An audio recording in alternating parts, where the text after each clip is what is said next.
Anger, frustration, fear, and other negative emotions are all part of the human experience.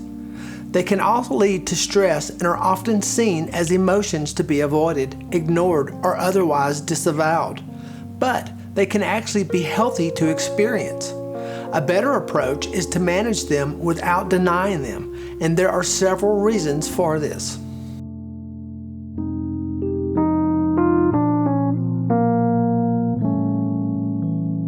Anger, fear, resentment, frustration, and anxiety are negative emotions and states that many people experience regularly but try to avoid.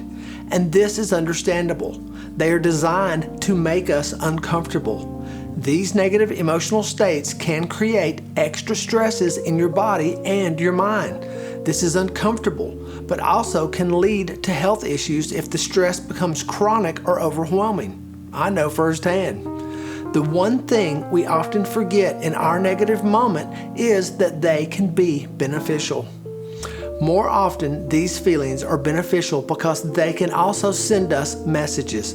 For example, anger and anxiety show that something needs to change and that perhaps our well-being has been threatened. Fear is an appeal to increase your level of safety. Frustration or resentment motivates us to change something in a relationship. Basically, negative emotions are there to alert us that something needs to change and to motivate us to make those changes. Psychologists also argue that while there are many benefits to positive emotional states like hope, joy, and gratitude, there are also negative effects that can come from them.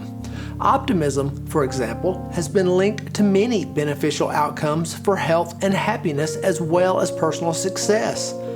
Unchecked optimism, however, can lead to unrealistic expectations and even dangerous risks that can lead to loss and all of the negative feelings that come with it.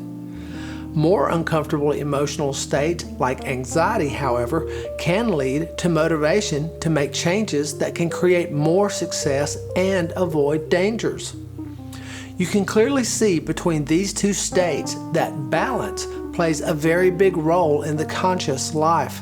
So just what do we do? Well, this involves envisioning, you guessed it, your best possible self and what that would look like. This exercise has been shown to lift the mood and bring a sense of optimism, both of which bring lasting benefits. This exercise can be done as a journaling exercise or simply a visualization technique, but basically involves envisioning your life in the future and challenging yourself to imagine the best possible life you can live, the best possible versions of yourself that you can be. This can be a meditation exercise of just a few minutes. It's productive and it's positive thought.